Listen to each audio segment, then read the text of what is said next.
This is the Detroit Sports Podcast Network.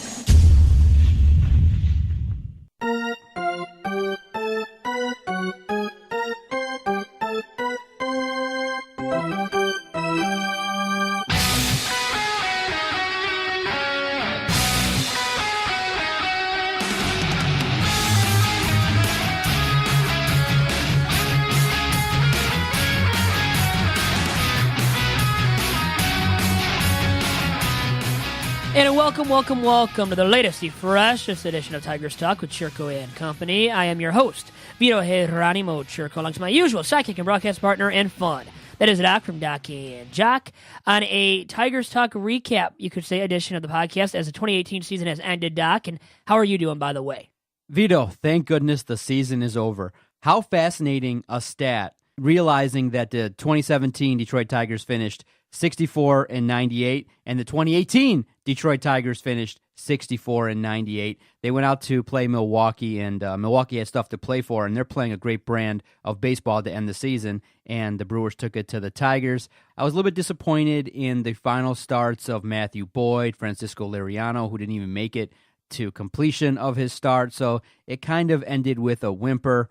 But it's now time for us to kind of chat about the season. We kind of knew it. I don't know if you had a chance to check out our Twitter page at Detroit Podcast. I had posted the show we did back in February where we kind of were joking around and things like that. And I had asked you a specific question. I'm like, why are people talking about the Tigers maybe being a 50-win team? And we talked about it, and we were joking around. I settled in at 69 wins, but you and I had both said probably the likely scenario is going to be 63, 64, 65 wins based on the talent. And the thing that concerned me the most, Vito, is after the season, I kind of wanted to feel like the Tigers were really evaluating the talent and brooming out those that they felt would not contribute.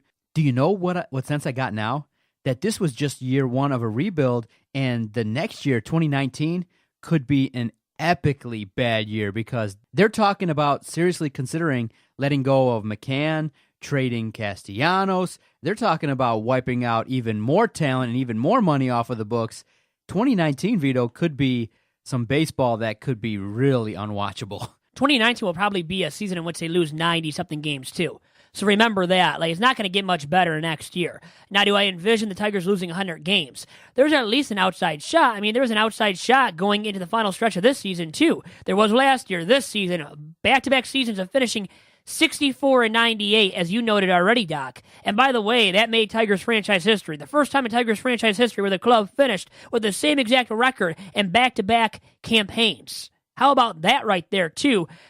Really speaking of the huge just ineptitude of the Tigers as a ball club currently.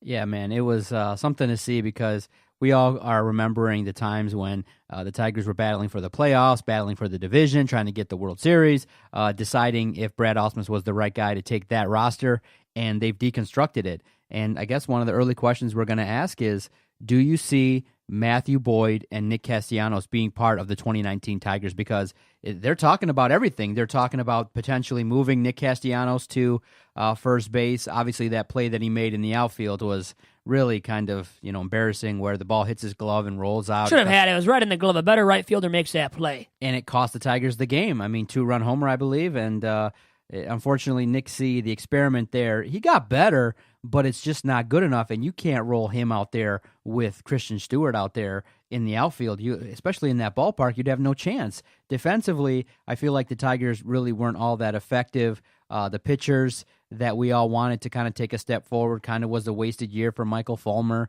You have concerns definitely about Daniel Norris. Obviously, we all now know that Jordan Zimmerman's contract is going to be an albatross. He gives up way too many home runs. He's not flexible enough to try and learn the art of pitching. He continues to miss pitches high, and then in scenarios in which he tries to challenge these hitters, they win a lot of the times, and he gave up a lot of home runs. So he's the new Anibal Sanchez of the rotation, but you can't get rid of him because that contract is so massive, and if you do, by some miracle, get rid of Jordan Zimmerman, you're going to have to take back probably an even worse contract to try and get him off the book. So he'll be back next year doing the same thing. So, yeah, I think that 2019 could be really bad, could be in the neighborhood of 60 wins, 62 and 100. I probably would start there. Well, did you know, too, to end this season, the Tigers lost 5 games in a row? They lost 2 out of 3 on the road to the Twins. all 3 in the series to end the season with the Brew Crew. So 5 in a row, 10-17 in the month of September. And next year, Doc, you are right. They have a chance once again to reiterate my point, too, from earlier, a couple of minutes ago, not that much earlier, but about the Tigers having an outside shot of losing 100 games. They do next year. They really do, and they might trade out Nick Castellanos. Now, that was mentioned by Al Avila, saying that really his job moving forward into the long-term future with the Tigers isn't safe because they know he's a valuable trade piece. Think about it. Because of that, his youthful age, well, all of that added up, and the great season he just completed at the plate, somebody will take him on. And he's only making around $6 million a year, too, Doc, on top of that. When we talk about McCann as well, Ron Gardenhire came out and said that he definitely thanked James McCann for, being a strong leader, working with the bullpen, working with the Tigers starting rotation, and they really like him. They respected him. They showed him the proper amount of respect, but here's the thing. His offensive production is just not good enough, especially at the major league level. I think the first move you got to make is just say, look, James McCann's contract has run out. You don't offer him anything else. You let him go to another team, and you just go with the likes of a Hicks or a Grayson Griner, or you look elsewhere maybe as to look around the league in free agency to get somebody with experience. But I think that Griner did enough, at least if you want to get a cheap catcher, to do some things, right? Griner, I don't think he's a long-term answer. No. Maybe Jake Rogers, catcher in the farm system, who they got in the Astros deal, the Justin Verlander Astros deal. So. One more year in the minors for Jake Rogers, so it's not going to be McCann, though. What percentage chance do you see James McCann being on the roster? Well, Big Vito, how about Big Vito's over-under? I would say well under 50% for his chances of returning to the ball club in 2019. And as a starter for sure, his chances of returning to the Tigers as a starting catcher in 2019 are slim to none. They're like below 5%. Now, him returning to the Tigers in a backup catching capacity, I would say over 10% slightly, like 10 to 12% in that neighborhood. But well under, when you play a game of Big Vito's over-under, well under 50%. If the odds are set at that, I'm taking the under definitely regarding James McCann's chances of returning to the Tigers in 2019. So after the 2018 season, 64-98, where does that land the Detroit Tigers? Number 5 in the 2019 Major League Baseball draft. That's where they will draft. I'm happy with that. I mean, obviously we would have wanted a top 3 pick or maybe the top pick, but in the end, you lost just enough. Now you land the number 5 pick, and you have an opportunity now to restock in the draft positional players, continue to work on finding bullpen talent, and you got to go out there and looking at potential lineups for 2019. You want to definitely put out at least guys that can at least develop a little bit. I want to see what Kristen Stewart's going to do. I want to see what Lugo's going to do. I want to see what's going to happen at first base. And I want to ask you this. Obviously, they're going to be a team that's going to be very young with Miguel Cabrera. What do you think is going to happen with him? I mean, he says right now that I could play right now. If you want to, suit up and go out to the diamond, I can play. It's going to be obviously something to watch. What can Miggy do? Because Ron Gardenhire might have to sit him down and have that special talk and say, look, you know what? Organizationally, we need somebody else at first base. Yes, you're probably our best defensive first baseman, but I think the Tigers got to sit him down and have that talk and say, look, for the long-term health of the club, your long-term health, to get the most value out of Miguel Cabrera, you got to become the designated hitter. What do you think about him being the designated hitter? Will he accept that? Will he put up a fight? And do you think it's in the Tigers' best interest to make Miguel Cabrera the designated hitter? I think he should transition to DH full-time. I mean, he's at that stage in his career, towards the latter part of his career, where he should be playing DH, starting at DH in the Tigers' everyday order consistently, because of the fact he's had all these nagging injuries. Look at how many games he missed this season. And you can't afford for that guy with that big of a presence in the middle of the Tigers' order to be missing as much time as he has in recent memory. This is a guy that would play $157 to 162 games a year at one point. He is no longer in that shape, was never in great shape, but now I think the wear and tear of being overweight and all the games that he has played over the last decade, has caught up to him. And now with his age, being in his mid-30s, he can't recover as quickly from injuries and stay healthy for a full season. So to maintain his full health over a full season, I think in the best manner possible, and to keep him effective for the duration of the season, I think you should transition him to DH full-time. The thing is, will the Tigers actually do that going into 2019? I don't believe so. And the reason why is I don't think they're going to shift Nick Castellanos to first base. If he's even a part of the Tigers' everyday lineup, Castellanos, I don't think he's going to be the first base, because Al Avila and company already has stated now that he's going to be the right fielder. Right. So at least for next year, so he's not going to transition over to first base, which could allow Miguel to transition smoothly and gracefully to DH full-time, Doc. Here's the problem. Obviously, we all want to trade Nick Castellanos to get something back for him, but guess what? His defensive liability has made it almost impossible. The value you're not going to get. People are going to try to fleece Al Avila. So I do think that maybe Nick Castellanos will be on this roster. And stay tuned. In the second half of the podcast, I want to review with you a potential 2019 lineup and see what your sense is in terms of 1 through 9 and the starting 5 rotation, what you think, because looking at it, it is continuous. You do have a lot of the same guys that performed in 2018, so I definitely am looking forward to talking to you about that in the second half of the podcast. But in the end, who impressed you in 2018 for the Tigers? Did anybody catch your eye because you had a chance now to go to half a dozen games? You covered the Detroit Tigers. You were watching a lot of games, and you're somebody that definitely loves baseball. Obviously, we're all talking about Christian Stewart. We're talking about Boyd because of the fact that he was there and he had some really quality performances, but it was just inconsistent. Was there anybody else? I know Nico Goodrum did a lot of good things at home. You have an opportunity to see Lugo. You had an opportunity to see Fulmer sporadically. Anybody else impress you that I did not list? And who was, do you think, the Detroit Tigers 2018 MVP? Well, I was going to say Nico Goodrum really impressed me. I think he might be the Tigers' opening day starting second baseman, and I think he should be the favorite in the clubhouse to get that position come opening day because of the fact that he had a 747 OPS. The guy came out of nowhere. Formerly a draft pick of the Minnesota Twins, wasn't expected to do much. He played all over the diamond, including at first base this season, and I think he's a Tigers starting second baseman come 2019 because of what he did at the plate. Okay, so who do you think was the 2018 MVP of the squad? Who gets the award? Nicholas Castellanos. By default. Well, look at his WAR. Best WAR on the Tigers. Tied with, the funny thing is, he tied with Mike Fiers for the Tigers' leading WAR getter in 2018. So think about that. Fiers, a guy that was dealt in early August, had 2.9 WAR. Castellanos, that's all he amounted to over a full season in a Tigers uni in 2018. Both getting 2.9 wins above replacement, according to BaseballReference.com.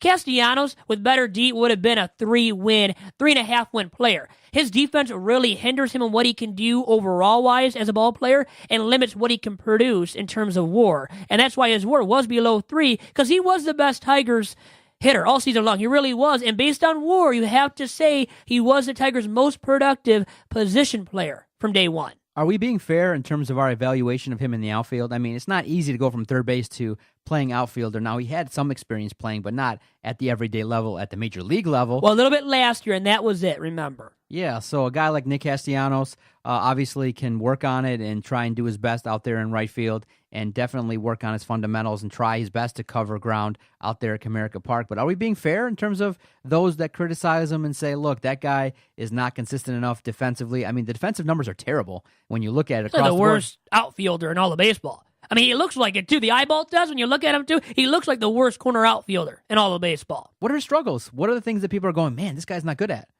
I think judging a ball off of the bat. He doesn't know how to read a ball and to run the right route to get to the ball and catch it.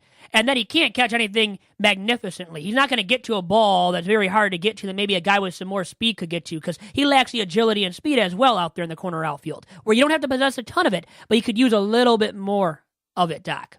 Okay, so you're saying that based on those that are evaluating it, no, it's bad. It's bad. Clear-cut bad. It's an albatross for a defender out there, and he's the worst defender. Maybe he elevates his play a little bit, but he's still going to be like a top 10 worst defender in the outfield in all of baseball. I mean, he's still going to be that, and I'm not giving any hope or, faith in Nick, but I don't think he really has a future out there in the outfield, Doc. It's almost laughable. I mean, Christian Stewart, raw out there in the outfield. Can't field as well to save his life. Jacoby Jones still struggles inconsistently good fielder, at the plate. Yeah. But he can't hit to save his life. It's like, I always use that line to save his life. Somebody always can't hit or can't field to save their life.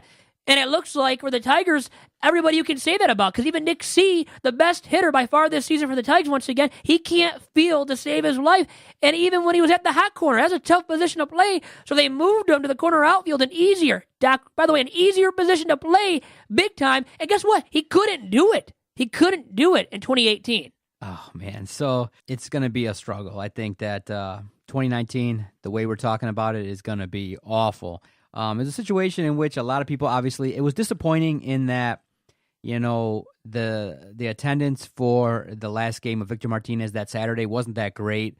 The fans, by and large, did not come in droves. There were some good moments in some games, obviously the return of Justin Verlander that made everybody pop and things like that. Some great giveaways, but all in all, the fans basically stayed away in 2018, and I think it's going to be the same. But again, What do you make of the returning rumors that Dan Gilbert's going to buy the team? Because you and I were both down there, and there was a concerted effort to kind of make it known that Chris Ilitch said, I'm committed to this team. I'm committed to owning this Detroit Tigers team. We're looking at trying to start a rebuild. Al Avila's looking to shed the payroll and get some quality guys in here through the draft. There was a concerted effort made by staff at the Tigers to talk to beat writers and say, no, Chris Ilitch went out there on his own, unannounced, and had a little talk with the media on picture day. And he said, look, I'm committed. So obviously, an owner is going to want to go out there and say those kind of things. But now the rumors are swirling again. And before the break, I want to get your sense of it.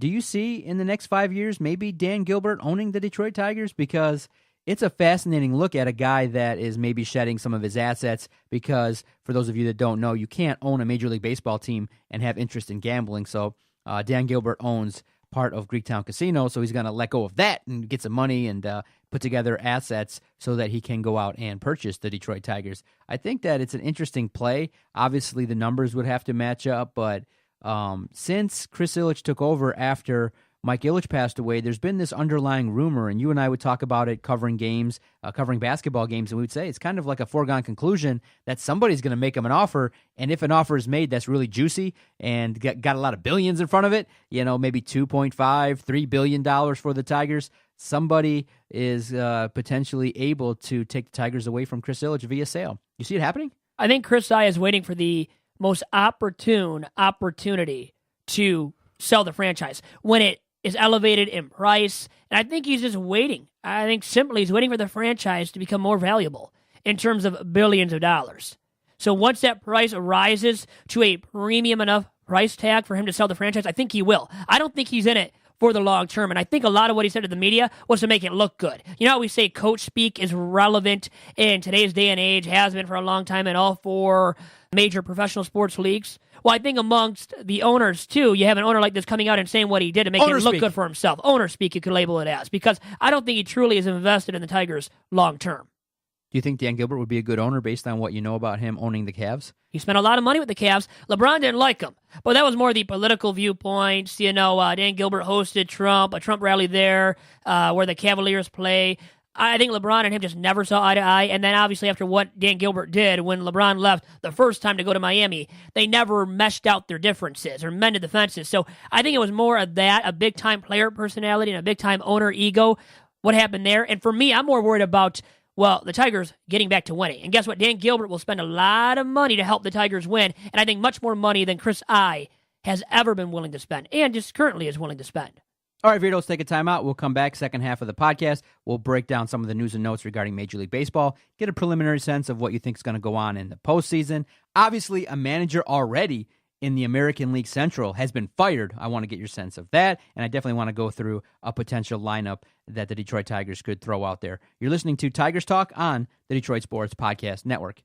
Vito, new sponsor alert. Legacy Football is on board, and I'm so happy. LegacyFootball.org. Definitely go check them out. They're the premier offseason development program in the state of Michigan and the Midwest. The Legacy Football program provides unique platforms for students, athletes, on and off the field through community service, social awareness, education, and football development. So definitely go check out LegacyFootballOrg.com, a great new sponsor. And Doc, also check out the Detroit Sports Commission. And you can follow the DSC on Twitter and on Instagram 24/7 by following the DSC at DET Sports. And remember, the Detroit Sports Commission has been bringing tons of marquee events to our very region, that is the Metro Detroit area, for years and years now, specifically since 2001. So make sure to check out their terrific website today at DetroitSports.org. Yeah, Vito, by having great sponsors, we're able to broadcast each and every day, keep the lights on, the microphones hot here in our Sterling Heights studios. So always great sponsors, Detroit Sports Commission, Top Cat Sales, Legacy Football, great sponsors of the Tigers Talk podcast. A great trio of sponsors right there, definitely.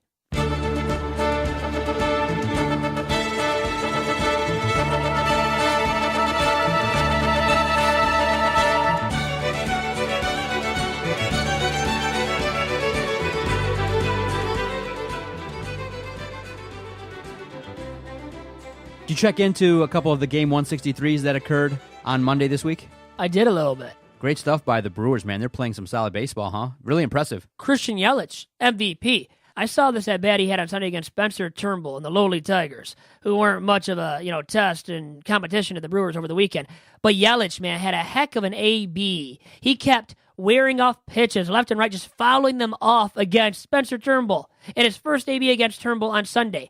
So impressive. This guy, the NL MVP he will be, most definitely in my opinion. And he had a nice RBI, by the way, against the Cubs at Wrigley on Monday, too. What an amazing wild card game, huh? It's the Yankees and the A's. Wow. Interesting. The A's have come out of nowhere to have the hugely successful season they've had. Mike Fiers, he's done well for the A's. And apparently, for the wild card game, they're going to have a bullpen by committee approach to the game, to start off the game and to finish the game. They want their bullpen arms going all game long. Maybe a starter to bridge the gap to another reliever after the first reliever goes, but still, relievers aplenty, and their bullpen's been good. They want to feature their bullpen, and we'll see how dominant it is against the Bronx Bombers. What's the wild card game in the National League? Doc, you've got the Cubs and the Rockies playing. So you had the Dodgers beat the Rockies at L.A. in Game 163 on Monday, and they really just dominated against the Rockies. Now, the Rockies kind of made it a game in the ninth inning, had a couple of home runs, and Jansen didn't look great. But for the Dodgers, he hasn't been great really all season long, and the Dodgers can mash and mash. Now, the Rockies can as well, and they've got some nice starting arms. Now, the Cubs, back-to-back games at Wrigley. Well, the Cubs defend home territory and get it done. The Cubs blew their divisional lead. They had like a 5-game lead at one point in early September, blew it to the Brew Crew. So the Brewers win their first divisional crown in the NL Central since 2011. The Rockies still have never won an NL West divisional crown. And they've made the World Series, remember, before, but always as a wild card team out of the NL. Now, they got to win this game. Both teams have to qualify for the NLDS round. Now, what's going to happen with the Cubs hosting it, this NL wild card game?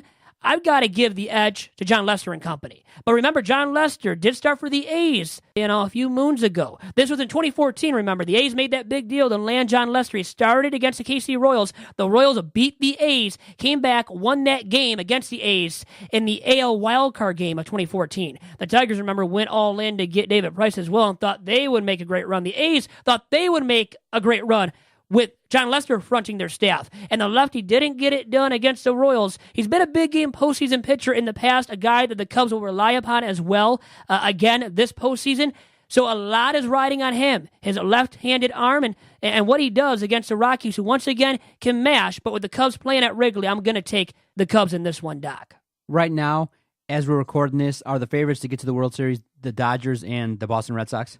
I would say out of the NL, the Cubs were at one point. The Dodgers are now, definitely, and they can ride Kershaw and Walker Buehler, and he's really good, by the way. This guy can throw like Justin Verlander. They compare him to JV. So I like the Dodgers, what they can present with their starting rotation, and Jansen maybe rebounds. They can mash. Look at all their bats, right, that they have, too. So the Dodgers are the favorite out of the NL. I think in the AL, you got a bunch of teams, though. Even the Indians could rise and surprise. Remember that. So, and their starting rotation led by Kluber and Carrasco, and they can mash. You have the Yankees and Red Sox out of the AL East. Both can mash. The Yankees have the strong pen, which maybe catapults them to the World Series. And remember, they gave the Astros a run for their money in the ALCS a season ago. So maybe the Yankees get over the hump, make it back to the Fall Classic. And then the Stros, the defending champs. So it's hard to say who is the favorite out of the American League currently, Doc. How surprised were you that the Twins cut off Paul Molitor? He was the 2017 Manager of the Year. Yeah. They took a step back in 2018, and they lopped him off. He got fired earlier on Tuesday. Because they underachieved hugely in 2018, because they were expected really to make a run for the AL wildcard. And they didn't do that. They didn't even come close to doing that. They were a second-place finisher in the American League Central Division, and they really weren't even close from day one in terms of competing for that American League Central Division crown, which some people gave them an outside shot of doing, such as Jessica Mendoza. I remember she made that prediction for the Twins to win the American League Central Division. Did not even come close this season. And once again, people thought at least they would make a run for the American League wild card, one of the two wild card spots, because they made it last year. They lost that game against the Yankees, and the Bronx Bombers went on that run. But the Twins were looking all right at one point in the Bronx. Blew that lead, blew the game, lost that wild card game. But yeah, Paul Molitor, the American League Manager of the Year a year ago, and he gets ousted after a hugely disappointing campaign in 2018, to say the least, Doc. Are you hearing any whispers, any rumors of a potential replacement? Maybe Mike Scioscia, makes his way from the warm confines of L.A. to the cold, chilly Minnesota team? I think Mike Scioscia might be done for good, and I think he probably sees the writing on the wall regarding the Twins, that they're not ready enough to win right now to take over that team. Because I would think he wants to take over a team that can win the World Series right now. The Twins aren't that ball club. And how about Torrey Hunter? You talked about replacements. How about that guy? He worked with the Twins when Gardenhire was there. I don't know what he's done recently. He still might be a part of the Twins front office at least. Gardy was a mentor to Torrey Hunter. Hunter played all those years in Minnesota. But also, Molitor did. Remember. And now they ousted him. He was an icon with the Twinkies. A Hall of Famer. And they ousted him after, I think, 4 years on the job. Once again, because of the fact that the Twins hugely underachieved in 2018. And now maybe they turn to another franchise icon in years past, such as Torrey. But I don't think it'll be Mike Scioscia. I'm going to put a no, huge no, on that possibility, Doc. Now, we've talked about it in the past. How do you rate what Ron Gardenhire did? I mean, the team played, I guess, hard every game, but I guess I need you to fill me in. What did Ron Gardenhire bring to the table? I mean, it was a team that didn't have that much talent. Obviously, they went 64 and 98. They sold off a bunch of their pieces. That was a team that didn't really have that much talent. But do you think that maybe he could have gotten them maybe 8 more wins? I mean, do you give him a complete pass because of the fact that Michael Fulmer got injured, Miguel Cabrera got injured? Do you give him a pass? Because I would say maybe I could have wanted 10 more games, maybe 74 wins out of the squad, maybe finish stronger, 10 and 17, maybe play around 500, 14 and 13 to end the season, especially with the young cats. Obviously, you're not going to fire Ron Gardenhire because it's completely management's fault for putting that roster together. But I'm just a guy that always says, look, he could have did a better job in 2018, no doubt about it. Well, I would say no because they won the same amount of games as last year. Remember, they had that great roster to start off the campaign in 2017. The first half of the season, they still had Justin Verlander, guys like that, remember, too, and Justin Upton. So they had plenty of talent. They underachieved with Brad Ausmus. This year, I would say they even exceeded expectations a tiny bit, and Ron Gardenhire subsequently deserves a few Manager of the Year votes. So we'll see if that does occur. Well, because of where I'm saying what the expectations were to avoid 100 losses. It's a 50-win team that got 64 wins. They were like a 62-win team, so they barely overachieved. I mean, they didn't exceed expectations by a ton, but I would say Gardenhire did a good job and gets a pass for this year. It is his first year, but also because they won the same amount of games last year when they had all that talent coming in to the campaign. So remember that as well when you take into account what Gardy did in year number 1 as Tiger skipper. That leads to the question, what should we expect in 2019? Do we just look at continued evaluation, growth, maybe get into the 70s in terms of wins? What would be realistic expectations as we sit here as the season ended? Well, they went 22 and 30 in one-run games in this past season. So what if they flip the switch on that? They win 8 more games, they get to 72 and 90. So maybe that's the kind of close to realistic expectation for the Tigers if they want to achieve some sort of success in 2019. So I'm going to say getting to 70 wins, at least 70 to 72 wins. If the Tigers get to that win range, I would say they're accomplishing something next year in a season where they're not going to be expected to do much once again. And because of the barren talent, they're going to really be reaching for talent once again in 2019, in my opinion. Okay, let me hit you with a roster that could potentially start in 2019 and get your sense of maybe could they get to 70 wins with this lineup and starting rotation. Batting first, Jimmer Candelario, who'll play third base. Batting second will be Christian Stewart, who'll be in left field. Batting third will be Nick Castellanos, who will stay and play right field. Batting fourth will be Miguel Cabrera. Batting fifth will be Nico Goodrum at second base. Batting sixth, Mikey Matuk at DH. Seventh, Grayson Greiner, who'll be the catcher. If James McCann is not brought back, obviously Grayson Greiner will be the guy. Eighth, Pete Kozma, shortstop. Oh, Kozma won't be the starting shortstop. You really think that? Who said that? I'm saying that's a hugely false and lackluster rumor in terms of credibility. Kozma won't even be starting on a Double-A team maybe next year. He'll be really hard-pressed to start on a Triple-A team. Hey, I'll say that. Hey, if Jose Iglesias is gone, somebody's got to play they'll pick up somebody. Pete Kozma can't even hit. Did you see him over the weekend against the Brew Crew? He can't even field, and that's really his go-to card. His calling card is the ability to field up the middle. He couldn't even do that over the weekend. So Vito's definitely passionate about the A spot. Ninth, Jacoby Jones playing center. And here's your starting rotation. Michael Fulmer, number 2, Matthew Boyd, 3, Zimmerman, 4, Daniel Norris, and 5, Spencer Turnbull. Now, with that setup, obviously, you could go out there and tinker with it a little bit. Obviously, maybe you bring up a shortstop, somebody else, maybe some more veteran presence if you go out there in free agency. If that is the starting 9 and the starting rotation, what do you think?